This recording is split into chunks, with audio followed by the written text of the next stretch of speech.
Now, the only break on that are the oversight committees in the Congress, and that's a sick joke. That's I agree with you. Congress has become very, very clear lately because the top Democrats were also briefed on torture, on eavesdropping, all illegal on their face, okay? Internationally and nationally. And of course, when you go into that room, as Nancy Pelosi says, or even Dick Durbin, a good guy, you go into that room, you realize that when you come out of that room, you can't say anything to anybody, not even your colleagues in the Senate Intelligence Committee. Well, what kind of oversight is that? I mean, that's a joke. It's a joke. And yet they have... It's just another good old boys network. Well, they have the congressional guys buffaloed into thinking that their oath to protect and defend the Constitution of the United States has to take a back seat to a little promise that they write on a piece of paper. If we tell you about this sensitive operation, you're not allowed to tell anybody. Well, which one should preempt the other? It seems to me that when I was an officer in the United States Army, I took a solemn oath to protect and defend the Constitution of the United States against all enemies, foreign and domestic.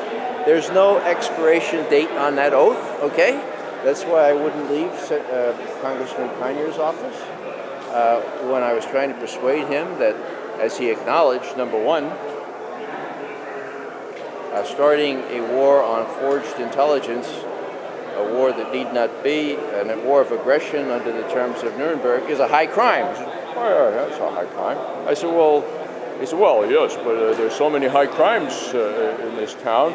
If I went around impeaching everyone for a high crime, my staff wouldn't have any time to do anything else. But I'd sleep good at night and have done something right. You know what gets me is, here I am in the home of the Patriots football team. Yeah. A couple weeks ago, maybe a couple months ago, they get caught, videotaping the other team or whatever, cheating, okay? And the fans here were more concerned with, well, everybody else does it, than the fact that, hey, they're cheating.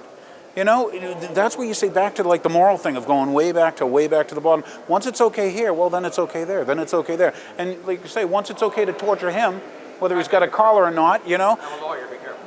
Well, they may torture you more than anybody else. I mean, don't go shooting with Cheney. Just kidding, Open season. The problem, as I see it, is in large measure a lack of moral leadership.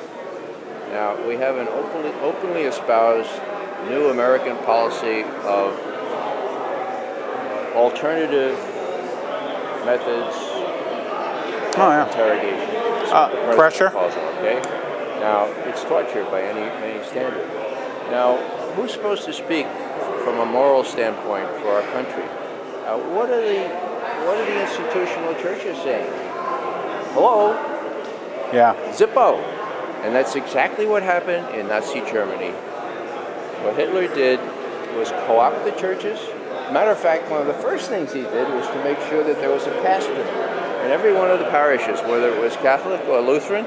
He wanted a pastor. Why? Because he thought, and sadly this was true, that would be a force of stability in support of his regime. Now you're back to FEMA hiring those 13,000 or paying those, religious people to, hey, get your flock to quiet down, get them to move like a flock. We're going to move them over there to put them in that pen and tell them we'll sort it out when it's over. Yeah, and that's one part. That's another game. game. The other part is that there are religious leaders in this country that know better, whether they're in the synagogues you would think. or whether You would think. Exactly. And yet they can't find their voice. And that's what happened in Germany. Bonhoeffer, a couple of others found their voice. Of course, they paid a heavy price for it.